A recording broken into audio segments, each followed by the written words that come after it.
എപ്പിസോഡിന്റെ തുടക്കത്തിൽ ഷിനിനെയാണ് കാണിക്കുന്നത്. കോടതിയിൽ വെച്ച് കുറച്ച് പ്രശ്നങ്ങൾ ഉണ്ടായിട്ടുണ്ടായിരുന്നു. ആ മുത്തശ്ശി എവിടേക്കാണ് പോയതെന്ന് ഇവർക്കറിയില്ല. ഈ ഒരു കേസുമായിട്ട് ഇവർക്കിനി മുന്നോട്ട് പോകാനും സാധിക്കില്ല. എന്നാലും മുത്തശ്ശി എന്തായാലും ഇവിടേക്ക് വരും, അവർക്ക് പറയാനുള്ളത് കൂടി നമുക്ക് കേൾക്കണ്ടേ എന്ന് പറഞ്ഞുകൊണ്ടിരിക്കുമ്പോഴാണ് മുത്തശ്ശി എവിടേക്ക് വരുന്നത്. നിങ്ങൾ എന്നോട് ക്ഷമിക്കണം, അവരും ഒരുപാട് ആവശ്യമായിട്ടുണ്ടായിരുന്നു. ഹാനും, നിങ്ങൾ ശരിക്കും ഹസ്ബൻഡിനോട് ആ വിൽപ്പത്രം എഴുതാനായിട്ട് ആവശ്യപ്പെട്ടിട്ടുണ്ടായിരുന്നു എന്ന് ചോദിക്കുമ്പോൾ അവരും അത് സമ്മതിക്കുന്നുണ്ട്. നിങ്ങൾ എന്തുകൊണ്ടാ സ്വാൻഹോയെ റിപ്പോർട്ട് ചെയ്തിട്ടുണ്ടായിരുന്നത്? അവരും കങ്ങുണ്ടാക്കിയ ആ ഒരു ഷൂവും അവർക്ക് കാണിച്ചു കൊടുക്കുന്നുണ്ട്. എന്റെ ആദ്യ കാഴ്ചയിൽ തന്നെ എന്റെ ഭർത്താവിനെ എനിക്ക് ഇഷ്ടപ്പെട്ടു. അദ്ദേഹത്തിന്റെ കൂടെയുള്ള ഓരോ നിമിഷങ്ങളും എനിക്ക് സന്തോഷം നിറഞ്ഞതായിരുന്നു. അദ്ദേഹത്തെ കണ്ടുമുട്ടിയതിനു ശേഷമാണ് എത്രമാത്രം നല്ലൊരു മനുഷ്യനാണെന്ന് ഞാൻ അറിഞ്ഞിട്ടുണ്ടായിരുന്നത്. എനിക്ക് അയാളോടുള്ള ഇഷ്ടം കൂടിക്കൂടി വരികയായിരുന്നു. പക്ഷെ അയാളൊരു റെഡ് കളർ ഷൂസ് ഉണ്ടാക്കുന്നത് ഞാൻ കണ്ടിട്ടുണ്ടായിരുന്നു. എനിക്ക് വേണ്ടിയിട്ടായിരിക്കും അതെന്ന് ഞാൻ കരുതി. ഷൂ ഉണ്ടാക്കിക്കൊണ്ടിരിക്കുന്ന സമയം സോൻഹ്വായും അവിടേക്ക് വരുന്നുണ്ടായിരുന്നു. നിങ്ങൾ ഷൂ ഉണ്ടാക്കി കഴിഞ്ഞോ? ഇത് നല്ല ഭംഗിയുണ്ടല്ലോ എന്നൊക്കെ ഇവർ തമ്മിൽ സംസാരിക്കുന്നത് ഇവള് കണ്ടിട്ടുണ്ടായിരുന്നു. ഇത് കണ്ടിട്ട് സഹിക്കാൻ വയ്യാതെ ഞാൻ ബാറിലേക്കാണ് പോയിട്ടുണ്ടായിരുന്നത്. അവിടെ വെച്ച്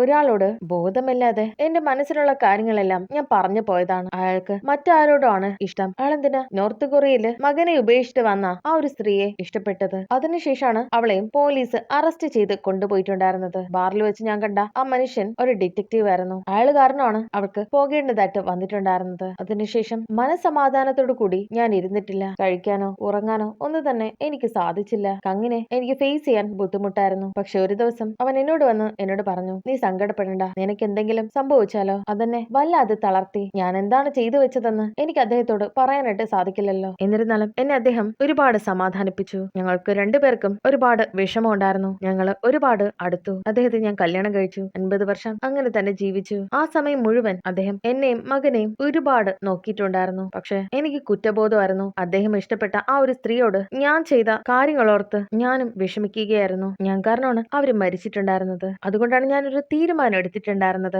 നമ്മുടെ കമ്പനിയുടെ ഷെയറിന്റെ ഒരു ഭാഗം അവളുടെ മകന് കൊടുക്കാമെന്നുള്ളത്. എന്റെ പാപത്തിന്റെ പരിഹാരം എന്നോണം എനിക്കിത് ചെയ്യണമായിരുന്നു. ഞാനും ഇതൊക്കെ എനിക്ക് മനസ്സിലാവും. പക്ഷെ ആ ഒരു വിൽപത്രം ഫേക്ക് ആണല്ലോ. അപ്പോ സാൻഹോയുടെ മകന് എനിക്ക് പണം കൊടുക്കാൻ സാധിക്കില്ലേ? 40 വർഷം മുന്നേ മരിച്ച ഒരാൾക്ക് വേണ്ടി ഇത്രയും പണം കൊടുക്കുന്നത് നിങ്ങളുടെ മകൻ അക്സെപ്റ്റ് ചെയ്യോ എന്നുള്ള കാര്യത്തിൽ എനിക്ക് സംശയമുണ്ട്. അതിനവരും ഒരു കാര്യം പറയുന്നുണ്ട്. സാൻഹോ ഇപ്പോഴും ജീവിച്ചിരിക്കുകയാണെങ്കിൽ എന്ത് സംഭവിക്കും? ഞാൻ അവളുടെ കല്ലറയിൽ പോയിട്ടുണ്ടായിരുന്നു ഈ ഷൂസ് കുഴിച്ചിടാൻ വേണ്ടിയിട്ട്. പക്ഷെ അവിടെ ഒരു ലെറ്റർ വെച്ചിട്ടുണ്ടായിരുന്നു. ഇവരോട് നന്ദി പറഞ്ഞിട്ടാണ് ആ ഒരു ലെറ്ററും ഉണ്ടായിരുന്നത്. അത് സോൻഹോയുടെ കൈയക്ഷരായിരുന്നു. ആ ഒരു സ്ഥലം എന്റെ ഹസ്ബൻഡിനും സോൻഹോയ്ക്കും എനിക്ക് മാത്രമേ അറിയാവൂ. അവളാണ് ഇത് അവിടെ കൊണ്ട് വെച്ചിട്ടുണ്ടായിരുന്നത്. അവര് ജീവനോട് കൂടി ഉണ്ടെങ്കിൽ നമുക്ക് കുറച്ച് കാര്യങ്ങൾ കൂടി ചെയ്യാനായിട്ട് സാധിക്കും. ഹനം, അതത്ര എളുപ്പമല്ല.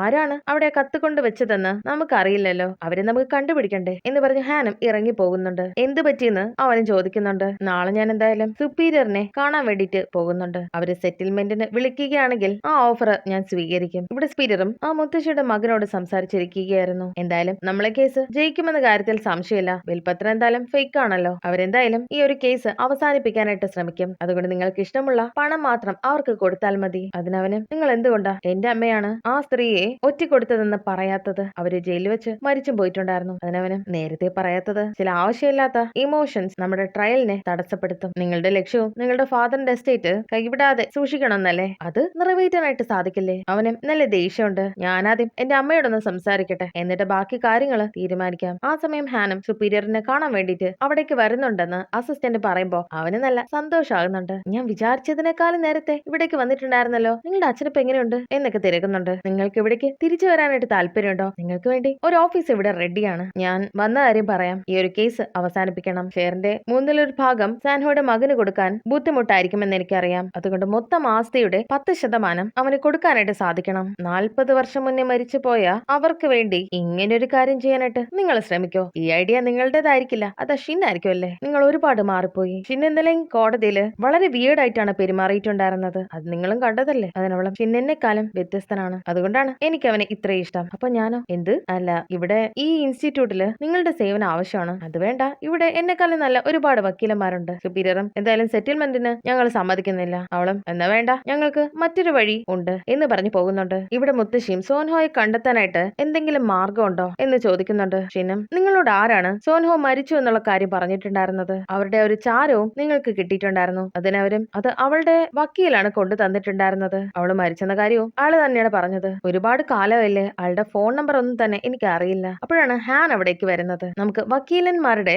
ഒരു അസോസിയേഷൻ ഉണ്ട്. അവിടെ തിരക്കി കഴിഞ്ഞാൽ സോൻഹോയുടെ വക്കീൽ ആരാണെന്ന് നമുക്ക് അറിയാനായിട്ട് സാധിക്കും. ആ വഴി നമുക്കൊന്ന് നോക്കിയാലോ? അങ്ങനെ ഇവരും ഒരുപാട് വക്കീലന്മാരെ വിളിക്കുന്നുണ്ട്. 1983 ഈ കേസ് ഏറ്റെടുത്തിരുന്ന ഒരാളെയാണ് ഇവർക്ക് കണ്ടുപിടിക്കേണ്ടത്. അങ്ങനെ ഇവര് ഒരുപാട് വഴികൾ നോക്കുന്നുണ്ട്. ഇവിടെ സുപ്പീരിയറിന്റെ അസിസ്റ്റന്റും ഷിന് ആ കേസ് പിൻവലിച്ചു. അതെന്തായാലും എനിക്ക് അറിയായിരുന്നു. ഇനി അവർക്ക് ആ കേസുമായിട്ട് മുന്നോട്ട് പോകാനായിട്ട് സാധിക്കില്ലല്ലോ. അതിന് അസിസ്റ്റന്റും വേറൊരു കുഴപ്പമുണ്ട്. ആ സോൻഹോയുടെ മകൻ ഒരു കേസ് ഫയൽ ചെയ്തിട്ടുണ്ട്. അവന്റെ അമ്മയുടെ ഷെയർസ് അവന് കിട്ടണം എന്നാവശ്യപ്പെട്ടിട്ട്. സാൻഹോയെ കുഴിച്ചിട്ടിരിക്കുന്നത് എവിടെയാണെന്ന് എത്രയും വേഗം കണ്ടുപിടിക്കണം. അത് മാത്രമല്ല അവരുടെ മകന്റെ DNA സാമ്പിളും നമ്മൾ കണ്ടുപിടിക്കണം. നോർത്ത് കൊറിയയിൽ നിന്ന് ഒരുപാട് പേര് ഫേക്ക് ഐഡി ഉപയോഗിച്ച് ഇവിടേക്ക് വരുന്നുണ്ട്. ഇവര് അമ്മയും മകനുമാണോ എന്ന് നമുക്ക് തിരിച്ചറിയണ്ടേ. അതിനാലും ടെസ്റ്റ് പോസിറ്റീവ് ആയാലോ? സുപ്പീരിയറും അസിസ്റ്റന്റിന് വഴക്ക് പറയുന്നുണ്ട്. പോസിറ്റീവ് ആണെങ്കിൽ നമ്മൾ അതിനെ നെഗറ്റീവ് ആക്കണം. എന്നാൽ മാത്രമേ നമ്മളെ കേസ് ജയിക്കുള്ളൂ. ഇത്രയും നാളായി ഇവിടെ ജോലി ചെയ്യുന്നു. ഇതൊക്കെ ഞാൻ ഇനി പറഞ്ഞു തരണോ എന്നൊക്കെ പറഞ്ഞ് അസിസ്റ്റന്റിനോടും ഇയാൾ ദേഷ്യപ്പെടുന്നുണ്ട്. ഷിന്നിനും ഒരു ഇമെയിൽ കിട്ടുന്നുണ്ട്. സോൻഹോയുടെ വക്കീല് ആരാണ് എന്നുള്ളത് അവർക്ക് മനസ്സിലായിട്ടുണ്ടായിരുന്നു. അങ്ങനെ ആ വക്കീലിനെയും ഷിന്നെ വിളിക്കുന്നുണ്ട്. അയാള് ഒരുപാട് നാൾക്ക് മുന്നേ റിട്ടയർ ഒക്കെ ആയി ഇപ്പൊ ഹോസ്പിറ്റലിലാണ്. അയാൾക്ക് ക്യാൻസർ ആണ്. അങ്ങനെ അവരും അയാളെ കാണാൻ വേണ്ടിയിട്ട് ഹോസ്പിറ്റലിലേക്ക് പോകുന്നുണ്ട്. സോൻഹോയുടെ ഫോട്ടോ കൊടുത്ത് ഇവരെ അറിയുമോ എന്ന് ചോദിക്കുന്നുണ്ട്. ഞാൻ ഓർക്കുന്നുണ്ട് അവള് വളരെ സൈലന്റ് ആയിരുന്നു. അങ്ങനെ ഒരു കാര്യങ്ങളും തുറന്ന് സംസാരിക്കില്ലായിരുന്നു. അങ്ങനെ വലുതായിട്ടൊന്നും എനിക്കറിയില്ല. അവളെ കുറിച്ച് കൂടുതൽ അറിയണമെങ്കിൽ അവളുടെ കൂടെ ജയിലിലെ സെല്ലിൽ ഉണ്ടായിരുന്ന ആൾക്കാരോട് ചോദിക്കണം. അവളുടെ ഒരു സെൽമേറ്റ് ഉണ്ടായിരുന്നു. എന്റെ ഒരു നോട്ട്ബുക്കില് ഞാനിത് കുറിച്ചിട്ടുണ്ട്. അതിൽ അവരുടെ പേരും ഫോൺ നമ്പറും മറ്റ് ഡീറ്റെയിൽസും ഉണ്ടായിരിക്കും. ഞാൻ മരിക്കുന്നതിന് മുന്നേ സോൻഹയ്ക്ക് വേണ്ടി എന്തെങ്കിലും ചെയ്യണമെന്ന് എനിക്കുണ്ടായിരുന്നു എന്ന് പറയുന്നുണ്ട്. ഷിനും ഇങ്ങനെയുള്ള ആൾക്കാരെ കണ്ടുപിടിക്കാൻ അളിയനാണ് ബെസ്റ്റ്. എന്നിട്ട് അവനെയും വിളിക്കുന്നുണ്ട്. അളിയനാണെങ്കിൽ ഇവിടെ ഒരു ഡ്രാമയില് മരിച്ച് അഭിനയിച്ചുകൊണ്ടിരിക്കുകയായിരുന്നു. അപ്പോഴാണ് അവന് ഫോൺ വരുന്നത്. എല്ലാവരും ഇവനെ തന്നെ നോക്കുന്നുണ്ട്. മരിച്ചു കിടക്കേണ്ട സീനില് ഫോണ് വിളിക്കുകയാണ്. ഡയറക്ടറും കട്ട് പറയുന്നുണ്ട്. അങ്ങനെ സമയം കിട്ടുമ്പോ ഷിന്നിനെയും അവൻ തിരിച്ചു വിളിക്കുന്നു. ഇവിടെ സുപ്പീരിയറിന്റെ അസിസ്റ്റന്റും സോൻഹോയുടെ ചാരം അടക്കിയിരിക്കുന്ന സ്ഥലത്തേക്ക് വരുന്നുണ്ട്. ആ മുത്തശ്ശി അവരുടെ ഡ്രൈവറിനൊപ്പം ഇവിടെ സ്ഥിരമായിട്ട് വരാറുണ്ട്. അത് വെച്ചിട്ടാണ് ഞാൻ ഇവിടെ കണ്ടുപിടിച്ചിട്ടുണ്ടായിരുന്നത്. ലാബിലേക്ക് അയക്കാനായി അയാളോടും പറയുന്നുണ്ട് നമുക്ക് DNA സാമ്പിൾ കിട്ടണം. ആ സമയം ഹാനും ഒരു കോള് വരുന്നുണ്ട്. സോൻഹോയുടെ മകന്റെ DNA സാമ്പിൾ അവർക്ക് കൊടുക്കണമെന്ന് ആവശ്യപ്പെട്ടിട്ടാണ് അവളെയും വിളിച്ചിട്ടുണ്ടായിരുന്നത്. ആ സുപ്പീരിയർ സോൻഹോയുടെ കളറിങ് കണ്ടുപിടിച്ചിട്ടുണ്ടായിരുന്നു. അവൻ ഇത്ര വേഗം ഇത് കണ്ടുപിടിച്ചോ? ഹാനം സോൻഹോ ശരിക്കും ജീവിച്ചിരിക്കുകയാണെങ്കിൽ അവരതിൽ നിന്നും എടുക്കുന്ന DNA സാമ്പിളും മകന്റെ DNA സാമ്പിളും മാച്ച് ആവില്ലല്ലോ. നമ്മുടെ കേസ് വീണ്ടും തള്ളിപ്പോയില്ലേ. നമുക്ക് എങ്ങനെങ്കിലും സോൻഹോയെ കണ്ടുപിടിക്കണം. അളയനെ വിളിച്ചിട്ടുണ്ടായിരുന്നു. അവരുടെ കൂടെ സെല്ലിൽ കഴിഞ്ഞ ഒരു സ്ത്രീയെ അവൻ കണ്ടുപിടിച്ചു. അവരുടെ അഡ്രസ്സും തന്നിട്ടുണ്ട്. നമുക്ക് അങ്ങോട്ടേക്ക് പോകണം. അങ്ങനെ അവർ ആ സ്ത്രീയെ കാണാൻ വേണ്ടിയിട്ട് അവർ നടത്തുന്ന ഒരു ഫ്ലവർ ഷോപ്പിലേക്കും വരുന്നുണ്ട്. അവരോടും സോൻഹോയെ പറ്റി ചോദിക്കുന്നുണ്ട്. അവരുടെ മകൻ അറിയണം അമ്മ ഇപ്പോ എവിടെയാണെന്ന്. അവർക്കൊരു മകനൊക്കെ ഉണ്ടായിരുന്നോ? എന്നോടത് പറഞ്ഞിട്ടുണ്ടായിരുന്നില്ല. അവൾ ഒരുപാട് രഹസ്യങ്ങള് ഒളിപ്പിച്ചു വെക്കുന്ന കൂട്ടത്തിലായിരുന്നു. അവരെങ്ങനെയാ മരിച്ചു പോയത്? ജയിലിലെ ഒരു റൂമില് തീപിടുത്തം ഉണ്ടായിട്ടുണ്ടായിരുന്നു. സോൻഹോയെയും സുന്യോങ്ങിനെയും പൊള്ളലേറ്റിട്ട് ഹോസ്പിറ്റലിലേക്ക് കൊണ്ടുപോയിട്ടുണ്ടായിരുന്നു. രണ്ടുപേരും തിരിച്ചു വന്നില്ല. അതിനർത്ഥം അവർ രണ്ടുപേരും മരിച്ചു എന്നാണോ? അങ്ങനെയല്ല, സോൻഹോ മരിച്ചു. സുന്യോങ്ങിനെ ആ ഹോസ്പിറ്റലിൽ തന്നെ കുറച്ചു നാള് ചികിത്സയിലുണ്ടായിരുന്നു. എന്നിട്ട് അവിടെ തന്നെയാണ് കുറച്ചു കാലം കഴിഞ്ഞിട്ടുണ്ടായിരുന്നത്. നിങ്ങൾക്ക് സുന്യോങ് എവിടെയാണെന്ന് അറിയാമോ? അറിയില്ല. ഒരുപാട് നാൾക്ക് മുന്നേ ഉള്ള പരിചയമല്ലേ. ഞങ്ങൾ അങ്ങനെ സംസാരിക്കാറൊന്നുമില്ലായിരുന്നു. ഇവർക്കും ചില സംശയങ്ങളൊക്കെ തോന്നുന്നുണ്ട്. മിക്കവാറും സുന്യോങ്ങിന്റെ ഐഡന്റിറ്റിയിലായിരിക്കും സാൻഹോ ജീവിക്കുന്നത്. അവിടെ മരിച്ചത് സുന്യോങ് ആണ്. അപ്പോഴാണ് മറ്റൊരു കാര്യം കാണിക്കുന്നത്. രണ്ടുപേർക്കും മുഖത്ത് പൊള്ളലേറ്റുണ്ടായിരുന്നു. സുന്യോങ് ആണ് മരിച്ചത്. 50 വർഷം മുന്നേ ഉള്ള കാര്യങ്ങളല്ലേ. അവർ യൂണിഫോം അങ്ങോട്ടും ഇങ്ങോട്ടും ചേഞ്ച് ചെയ്തിട്ടുണ്ടായിരിക്കണം. അത് മാത്രമല്ല ജയിലിൽ ഉണ്ടായിരുന്ന റെക്കോർഡ് മുഴുവൻ കത്തിപ്പോയിട്ടുണ്ടാവും. സുന്യോങ് എന്ന ആളെ എത്രയും വേഗം നമുക്ക് കണ്ടുപിടിക്കണം. അതെങ്ങനെയാണ് സാധിക്കുന്നത്? അപ്പോഴാണ് ഷിന്നും കങ്ങിനെ നോക്കുന്നത്. അദ്ദേഹത്തെ അവിടെ എങ്ങും കാണാനില്ലായിരുന്നു. ആ സ്ത്രീയും ഇവരവിടെ നിൽക്കുന്നത് കാണുമ്പോ ഒളിച്ചു പോയിട്ട് ഒരു കോണ്ടാക്ട് നമ്പർ എടുത്ത് സുന്യോങ് എന്ന സ്ത്രീയെ വിളിക്കുന്നുണ്ട്. കാർഡില് സുന്യോങ് ആണ് എഴുതിയിരിക്കുന്നതെങ്കിലും സോൻഹോ എന്നാണ് അവർ വിളിക്കുന്നത്. ഇത് കങ്ങും കേൾക്കുന്നുണ്ട്. കുറച്ച് ആൾക്കാര് നിന്നെ തിരക്കി ഇവിടേക്ക് വന്നിട്ടുണ്ടായിരുന്നു. നീ വേഗം രക്ഷപ്പെടാനായിട്ട് അവരും പറയുന്നുണ്ട്. ആ ഇൻഫർമേഷൻ കിട്ടിയിട്ട് കങ്ങും ഇവരോട് നടന്ന കാര്യം പറയുന്നുണ്ട്. അവർക്കൊരു നൂഡിൽസ് റെസ്റ്റോറന്റ് ഉണ്ട്. അപ്പോഴാണ് ഇവരും ഒരു കാര്യം ഓർക്കുന്നത്. ഇവര് സോൻഹോയുടെ മകനെ കാണാൻ വേണ്ടിയിട്ട് ഒരു റെസ്റ്റോറന്റിലേക്ക് പോയിട്ടുണ്ടായിരുന്നു. ആ റെസ്റ്റോറന്റിൽ നടത്തുന്ന സ്ത്രീയും സോൻഹോയുടെ മകനെ ഒരുപാട് ശ്രദ്ധിച്ചിരുന്നു. ഇവർക്കൊരു കാര്യം മനസ്സിലാകുന്നുണ്ട്. അത് തന്നെയാണ് സാൻഹോ. അവരുടെ മകനെ അവരും രഹസ്യമായി നോക്കുകയാണ്. പക്ഷെ മകൻ അറിയില്ല അതാണ് തന്റെ അമ്മയെന്ന്. അങ്ങനെ ഇവരും ധൃതിപ്പെട്ട് അവരെ കാണാനായിട്ട് പോകുന്നുണ്ട്. ആ സമയം ഒരു ടാക്സി ഇവരുടെ എതിർ ദിശയിൽ വരുന്നുണ്ട്. അവരും ആ റെസ്റ്റോറന്റ് അടുത്തേക്ക് എത്തുന്ന സമയം അത് പൂട്ടിയിട്ടിരിക്കുകയായിരുന്നു. അതുകൊണ്ട് സോൻഹോയുടെ മകനും അങ്ങോട്ടേക്ക് വരുന്നുണ്ട്. ഇന്ന് ഇവർ കട തുറന്നില്ലേ? തുറന്നല്ലോ. പക്ഷെ പെട്ടെന്ന് ഇത് അടച്ച് അവരെങ്ങോട്ട് പോയി. അപ്പോഴാണ് ഹാനും ഇവർ വരുന്ന വഴിക്ക് ഒരു ടാക്സി ഇവർക്കെതിരെ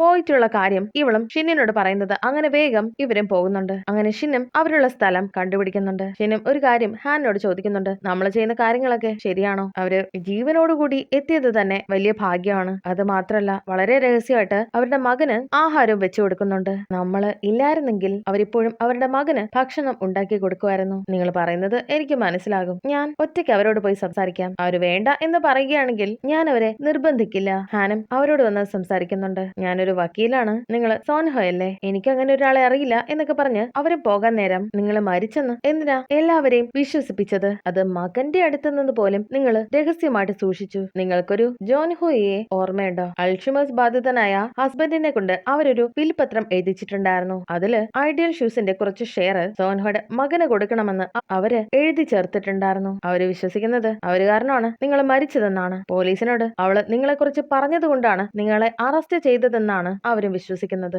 50 വർഷം ആ ഒരു കുറ്റബോധവും കൊണ്ടാണ് അവര് നടക്കുന്നത്. ഇത് നിങ്ങള് അറിയണമെന്ന് തോന്നി. ഇവിടെ നമ്മള് തമ്മിൽ കണ്ട കാര്യം ഞാൻ ദേ മറന്നു. ഞാൻ പോവുകയാണെന്ന് പറഞ്ഞു പോകുന്നുണ്ട്. അന്നേരം അവരും അവളെ തിരികെ വിളിക്കുന്നുണ്ട്.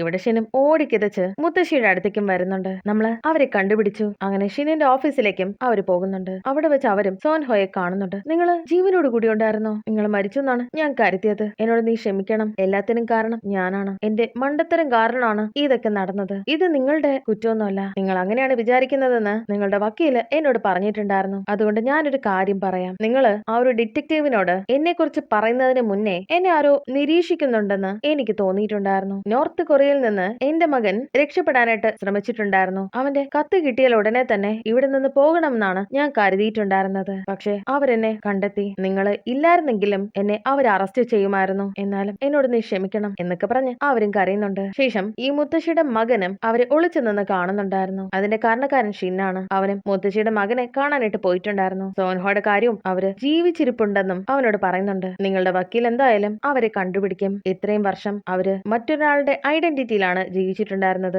അതിന്റെ പേരിൽ അവര് ശിക്ഷ അനുഭവിക്കേണ്ടതായിട്ട് വരും. നിങ്ങളുടെ വക്കീലുണ്ടല്ലോ സുപ്പീരിയർ, അയാള് കേസ് ജയിക്കാൻ വേണ്ടി ഏതൊരൊറ്റം വരെയും പോകും. അങ്ങനെ അവനെയും പറഞ്ഞ് മനസ്സിലാക്കാനായിട്ട് ഷിന്നും ശ്രമിച്ചിട്ടുണ്ടായിരുന്നു. നിങ്ങളുടെ അമ്മയോട് നിങ്ങൾ കുറച്ചു നേരം സംസാരിക്കണം. അങ്ങനെ അവനും ആ ഒരു കേസ് പിൻവലിക്കാമെന്ന് സുപ്പീരിയറിനോട് പറഞ്ഞിട്ടുണ്ടായിരുന്നു. എന്തിനാ ഇപ്പൊ നിർത്തുന്നേ? ഞാൻ ഒരു കാര്യം മനസ്സിലാക്കിയിട്ടുണ്ടായിരുന്നു. ഞങ്ങൾ ഷൂ ഉണ്ടാക്കാൻ ഉപയോഗിച്ചിട്ടുണ്ടായിരുന്ന ആ ഒരു ലെതർ മുൻപ് സോൻഹോ ചെയ്തത് പോലെയായിരുന്നു ഉണ്ടായിരുന്നത്. അത് അവരുടെ ട്രഡീഷണൽ രീതിയിൽ ഉണ്ടാക്കുന്ന മെത്തേഡാണ്. അതുകൊണ്ട് അവർക്കുള്ള പ്രതിഫലം കൊടുക്കാനായിട്ട് ഞാനും കരുതുന്നുണ്ട്. നിങ്ങളുടെ ഫീസ് ഞാൻ അയച്ചേക്കാം എന്നൊക്കെ പറഞ്ഞ് അവനും പോകുന്നുണ്ട്. സുപ്പീരിയറിനും ദേഷ്യം വരുന്നുണ്ട്. ഇയാളിൽ നിന്നും ഇവനിങ്ങനെ പ്രതീക്ഷിച്ചിട്ടുണ്ടായിരുന്നില്ല. ശേഷം എല്ലാം കഴിഞ്ഞ് ഹാനും ഷീനും മുത്തശ്ശിയും കാണുന്നുണ്ടായിരുന്നു. അവർക്കും ഒരുപാട് സന്തോഷമായിട്ടുണ്ടായിരുന്നു. ഇവിടെ സാൻഹോയും മകനെ കണ്ടിട്ടുണ്ടായിരുന്നു. അവനും ഭക്ഷണം കഴിക്കാൻ വേണ്ടിയിട്ട് ആ ഒരു റെസ്റ്റോറന്റിലേക്കും വരുന്നുണ്ടായിരുന്നു. അവരാണ് അവന്റെ അമ്മ എന്നുള്ള കാര്യം അവർക്ക് ഇതുവരെ പറയാനായിട്ട് സാധിച്ചിട്ടുണ്ടായിരുന്നില്ല. അത് പറയാനായിട്ട് അവര് ഉദ്ദേശിക്കുന്നുമില്ല. പക്ഷെ എങ്കിലും അവൻ പറയുന്നത് എനിക്ക് നിങ്ങളെ എന്റെ സ്വന്തം അമ്മയെ പോലെയാണ് തോന്നുന്നത്. അതുകൊണ്ട് ഞാൻ നിങ്ങളെ അമ്മ എന്ന് വിളിച്ചോട്ടെ. സാധാരണയുള്ള അവധി ദിവസങ്ങളിൽ നമുക്ക് ഒരുമിച്ചിരുന്ന് ഭക്ഷണം കഴിക്കാം. രണ്ടുപേരുടെയും ബർത്ത്ഡേക്ക് കേക്ക് ഒക്കെ മുറിക്കാം. അതിനൊക്കെ സമ്മതമാണോ? അവരും അതിന് സമ്മതമാണെന്ന് പറയുന്നുണ്ട്. നിന്നെ കാണുമ്പോ എനിക്കും എന്റെ മോനെ പോലെയാണ് തോന്നിയിട്ടുണ്ടായിരുന്നത്. എനിക്കതിൽ സന്തോഷമേ ഉള്ളൂ. ശേഷം മുത്തശ്ശിമാര് രണ്ടുപേരും കൂടി കങ്ങിന്റെ കല്ലറയിലേക്ക് വന്നിട്ടുണ്ടായിരുന്നു. ഞാൻ നിനക്കൊരു ഗിഫ്റ്റ് തരുന്നുണ്ട്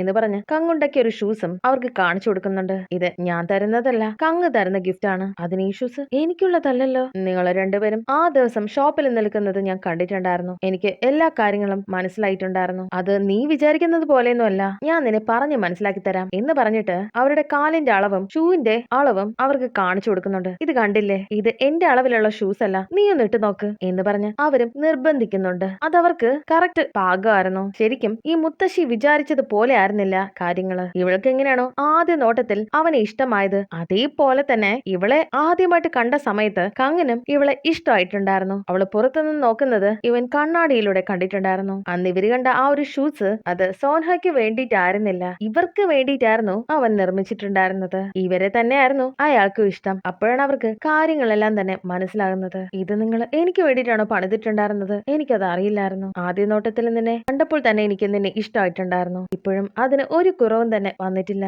അവനും അവളെ ആശ്വസിപ്പിക്കുന്നുണ്ട്. ശേഷം കങ്ങും ഷിനിനോട് നന്ദി പറയുന്നുണ്ട്. എനിക്ക് കാണേണ്ട ആളെ ഞാൻ കണ്ടു. എനിക്ക് പറയേണ്ട കാര്യങ്ങളൊക്കെ ഞാൻ പറഞ്ഞിട്ടുണ്ടായിരുന്നു. ഇനി ഇനി എനിക്ക് ഇവിടെ നിന്നിട്ട് കാര്യമൊന്നുമില്ല. എന്റെ ഭാര്യയുടെ സന്തോഷമുള്ള മുഖം ഞാൻ കണ്ടല്ലോ. എനിക്കിനി സമാധാനമായിട്ട് പോകാം. എന്നെ ഇവിടെ നിന്നും പറഞ്ഞു വിടാനായിട്ട് ഷിനിനോടും ആവശ്യപ്പെടുമ്പോ ഷിനും ഫാദറിനെ വിളിച്ച് ഇക്കാര്യങ്ങൾ പറയുന്നുണ്ട്. എനിക്ക് നിങ്ങളോട് ഒരു കാര്യം ചോദിക്കണമെന്നുണ്ട്. ചില സമയത്ത് നിങ്ങൾക്ക് എല്ലാ കാര്യങ്ങളും ഓർമ്മയുണ്ട്, ചിലപ്പോ ഒന്ന് തന്നെ ഓർമ്മയില്ലാത്ത പോലെയാണ്. ശരിക്കും നിങ്ങൾക്ക് എന്തൊക്കെയാണ് ഓർമ്മയുള്ളത്? അതിനയാളും, എനിക്ക് ഒരു കാര്യം മാത്രമാണ് ഓർമ്മയുള്ളത്, അത് അവളാണ്. അവളെ കണ്ട ആ ഒരു നിമിഷമാണ്. നിങ്ങൾക്ക് ഇഷ്ടപ്പെട്ട ആളെ ഓർമ്മിക്കുന്നതാണ് ഏറ്റവും പ്രധാനപ്പെട്ട കാര്യം. അവിടെ ഫാദറും ആ ഒരു മന്ത്രം എഴുതിയിരിക്കുന്ന കാർഡ് കത്തിക്കുന്ന സമയം കങ്ങും അവിടെ നിന്ന് പോകുന്നുണ്ട്. ശേഷം ഷിനും വരുമ്പോ ഹാൻ അവിടെ കാത്തിരിക്കുന്നുണ്ടായിരുന്നു. നടന്ന കാര്യങ്ങളൊക്കെ ഹാനോടും പറയുന്നുണ്ട്. അദ്ദേഹത്തിന് അവരെ ഒരുപാട് ഇഷ്ടമായിരുന്നു, പക്ഷെ അക്കാര്യം അവര് മനസ്സിലാക്കിയില്ല. അതുകൊണ്ട് ഇപ്പോ എനിക്കൊരു കാര്യം നിങ്ങളോട് പറയാനുണ്ട്. ഇപ്പോഴല്ലെങ്കിൽ പിന്നീട് മാറ്റിവെക്കുന്നത് അത്ര ശരിയല്ല. പക്ഷെ ഇവനും പറയാനായിട്ട് പറ്റുന്നില്ല. ഞാൻ പറയാം, എനിക്കിപ്പോ എന്താണ് എന്റെ മനസ്സിലുള്ളതെന്ന് ഞാൻ പറയാം. അങ്ങനെ അവന് പറയാനായിട്ട് വരുന്ന സമയം അവന്റെ ദേഹത്ത് ഏതോ ഒരു പ്രേതം കയറുന്നുണ്ട്. അവനും പെട്ടെന്ന്, അയ്യോ,